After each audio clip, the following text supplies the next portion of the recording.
Assalamualaikum warahmatullahi wabarakatuh. Yang kami hormati Bapak dan Ibu dosen penguji. Perkenalkan, nama saya Rosnawati, guru bidang studi fikih di Madrasah MTS Pondok Pesantren Syekh Hasan Yamani, Kecamatan Campalagian, Kabupaten Polewali Mandar, Provinsi Sulawesi Barat. Sekaligus sebagai mahasiswa PPG Transformasi Plus Batch 1 tahun 2025 dengan NIM 24020850028, program studi fikih asal perguruan tinggi Institut Agama Islam Negeri Palopo. Hari ini saya akan melaksanakan praktik mengajar di kelas 8 MTS Syekh Hasan Yamani dengan materi ketentuan haji menggunakan model pembelajaran Discovery Based Learning. Selamat menyaksikan.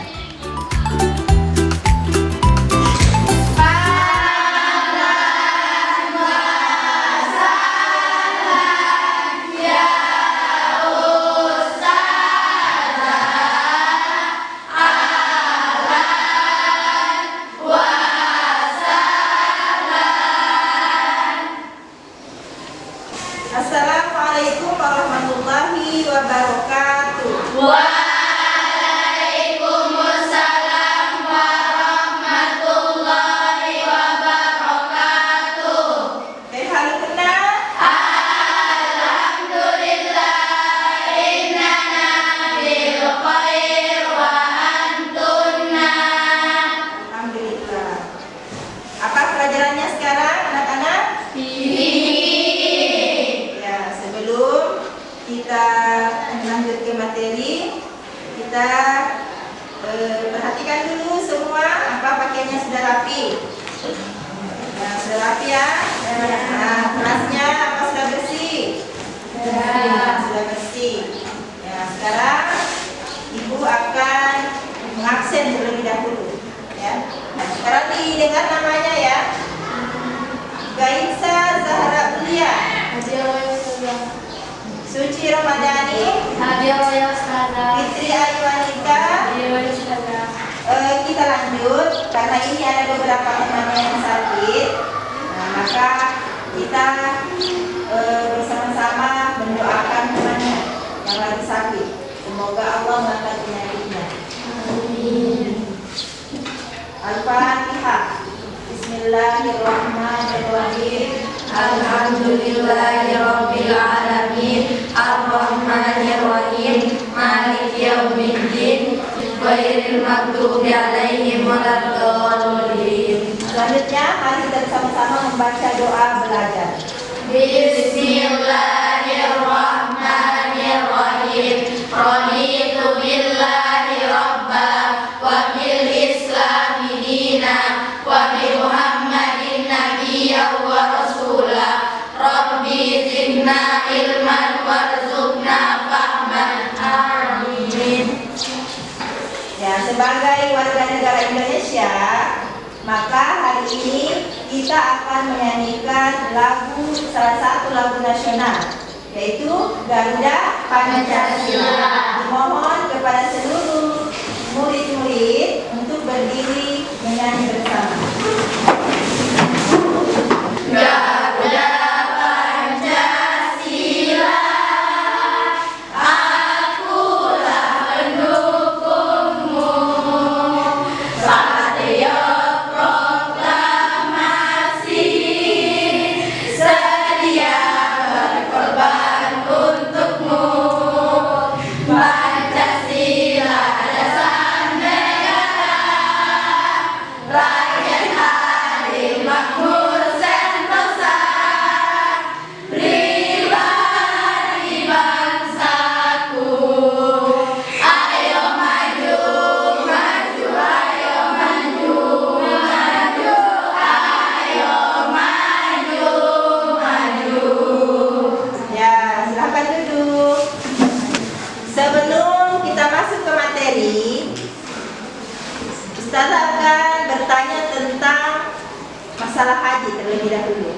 Kira-kira kalau anak-anakku sekalian mendengarkan kata haji, itu yang di dalam benak atau pikirannya itu apa itu haji? Menyenangkan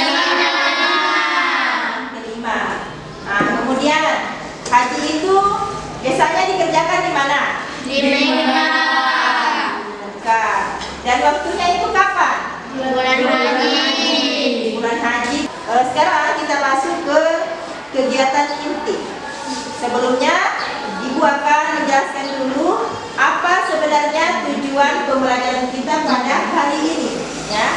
Jadi tujuan pembelajaran kita pada hari ini yaitu peserta didik mampu memahami ketentuan ibadah haji sehingga terbentuk pribadi yang religius dan memiliki ketaatan dan kesetaraan di hadapan Allah Subhanahu wa Ta'ala.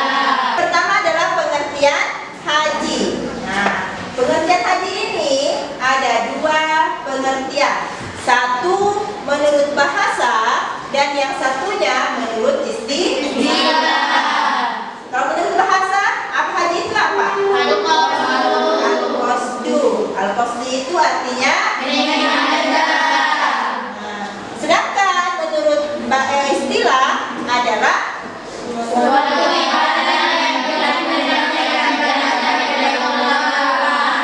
ya, jadi menurut istilah itu berarti kita menyengaja melakukan ibadah haji ke Baitullah. Dari mana Baitullah? Roma. Itu karena lillahi ta'ala, bukan karena untuk dipuji, ya. Bukan karena untuk dipuji, tapi karena Allah Ta'ala. Ya, baik. Hukum dan dalil haji. Bagaimana hukum haji? Hukum bagi setiap orang itu hukumnya apa? Ya, jadi fardu ain. Jadi fardu ain, hukum haji itu sama dengan hukumnya sholat wajib. Nah, sama dengan sholat wajib hukumnya yaitu fardu ain, wajib setiap orang. Hanya kalau haji itu ditentukan harus mampu. Jadi tidak semua orang, hanya orang yang mampu fisik dan mampu ekonomi. Nah, kemudian syarat wajib dan sah haji. Jadi ada beberapa syarat yang harus terpenuhi sebelum melaksanakan haji. Nah, jadi bagaimana kalau anak-anak? Nah, sini kan syaratnya adalah Islam, balik. Balik itu berarti sudah dewasa, sudah wajib mengerjakan kewajiban-kewajiban yang diperintahkan oleh Allah. Tapi anak-anak bagaimana hukumnya? Nah, anak-anak tetap boleh, cuma belum dihitung sebagai kewajiban daripada haji. Jadi ketika sudah dewasa atau sudah balik, maka dia wajib kembali untuk melaksanakan haji. Maka ketika dewasa, disitulah dihitung haji pertamanya yang diwajibkan. Jadi ketika anak-anak dia naik ke tanah suci, naik haji, maka itu tidak dihitung sebagai kewajiban, tapi sah, ya. Nah, seperti itu.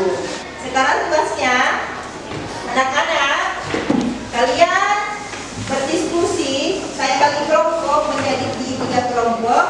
Kemudian diskusikan apa yang telah yang ada di lembar kerja ini, ya.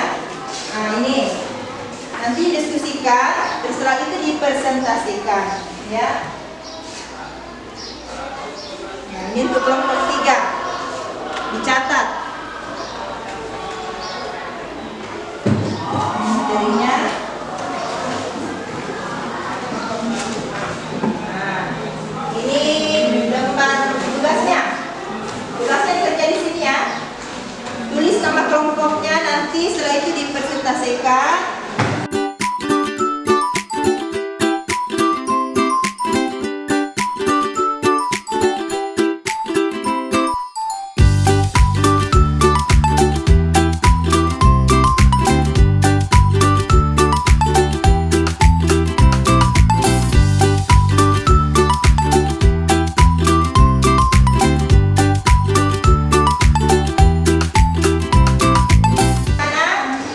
Selanjutnya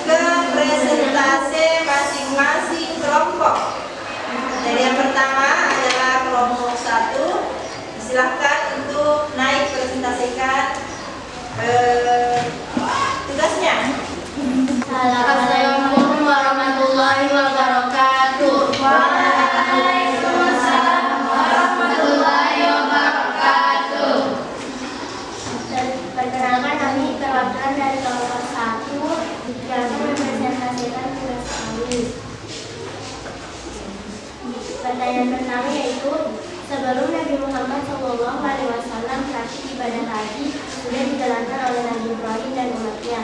Namun setelah generasi sesudahnya ada sekelompok orang yang menyelewengkan praktik ibadah haji yang sebenarnya. Coba kamu cari tahu praktik seperti apa yang dianggap bertentangan dengan Islam. Menggunakan visa dan haji bertentangan dengan substansi ajaran Islam karena praktik ini dinilai membahayakan diri sendiri dan jamaah haji lainnya. Baiklah, ini saja. Assalamualaikum warahmatullahi wabarakatuh. Ya, dipersilakan kepada kelompok lain untuk menanggapi atau bisa bertanya ke kelompok 1. Kelompok 2 ada yang bertanya? Saya dari kelompok gue yang bertanya. Ya, silakan. Syarat haji terbagi menjadi 2, yaitu syarat wajib dan syarat disebutkan syarat haji. Syarat sah haji tulis di sini. Haji yaitu orang yang melaksanakan ibadah haji antara lain beragama Islam dan berakal sehat, sehingga orang kafir atau murtad tidak sah melaksanakan ibadah haji. Demikian juga dengan orang gila atau sebutannya majnun juga tidak sah. Sementara anak kecil baru balik dan budak tetap sah menjalankan ibadah haji walaupun mereka belum terkembali kewajiban.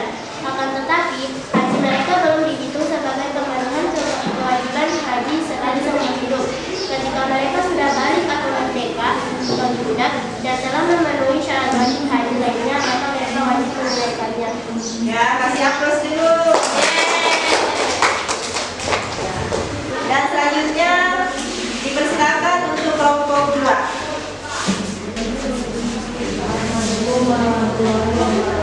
Waalaikumsalam warahmatullahi wabarakatuh.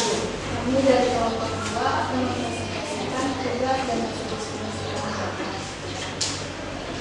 Pertanyaan kedua, coba bersama teman-teman mencarilah hadis yang menjelaskan tentang bolehnya anak kecil yang belum balik menunaikan ibadah haji. Kemudian diskusikan maksud hadis tersebut. ayyuma solihin hajah umma balagha anaka falaihi an hayati hujjatan aku ukur. Yang maksud dari hadis tersebut adalah anak kecil yang belum balik tetap sah menjalankan ibadah haji walaupun mereka belum terbebani kewajiban. Akan tetapi haji mereka belum dihitung sebagai pemenuhan kewajiban haji. Ketika mereka sudah balik dan telah memenuhi syarat wajib haji lainnya, maka mereka wajib menunaikan haji kembali. Ya, dari kami, wassalamualaikum warahmatullahi wabarakatuh. Waalaikumsalam warahmatullahi wabarakatuh. Silakan duduk. Ya, sekarang sesi tanya jawab dibuka untuk kelompok 2. Yang mau bertanya silakan. Saya dari Ya. kelompok 1 ingin bertanya. Silakan. Apakah orang yang istiqoah atau tidak mampu secara ekonomi namun kemudian dibiayai oleh seseorang, apakah hajinya sah? Ya. Bisa dipahami pertanyaannya? Ya. Atau langsung dijawab saja. Haji orang tersebut tetap sah karena sudah dibiayai oleh seseorang yang mampu. Dengan syarat ia memenuhi semua rangkaian haji hingga selesai. Ya. Anak-anakku sekalian, setelah selesai mempresentasikan hasil diskusi dari kelompok 1, kelompok 2 dan kelompok 3, dan semua jawaban atau pertanyaan telah dijawab, maka saya sedikit memberi kesimpulan dari beberapa pertanyaan, ya. Jadi, adapun anak-anak yang masih belum balik atau masih belum balik ya, ketika naik haji, maka itu sah hajinya, tapi tidak dihitung sebagai suatu kewajiban, tidak menggugurkan kewajibannya sebagai seorang muslim dari rukun yang kelima. Jadi ketika dia sudah dewasa atau sudah balik, maka tetap wajib untuk melaksanakan haji, karena disitulah baru terhitung dia wajib melaksanakan haji. Ya. Kelompok 1. Kapan waktu berdoa. Nah, itu kapan waktu mustajab untuk berdoa? Kapan? Selama wukuf di Arafah. Ya. Jadi waktu yang paling mustajab berdoa itu adalah ketika wukuf di Arafah. Kapan waktu wukuf? 9 Zulhijjah. Perhatikan anak-anak. Jadi sebagai kesimpulan dari pembelajaran kita hari ini tentang ketentuan haji, bahwa haji itu nanti diwajibkan bagi orang yang mampu. Dan salah satu hikmahnya adalah mengikhlaskan seluruh ibadah semata-mata untuk Allah Subhanahu wa taala, mendapat ampunan dosa-dosa dan balasan surga, kemudian meningkatkan keimanan, memberatkan mengingat Nabi Ibrahim, ya. Kemudian melatih kesabaran dan mensucikan diri. Itu hikmah daripada apa yang kita pelajari pada hari ini atau ketentuan haji, ya.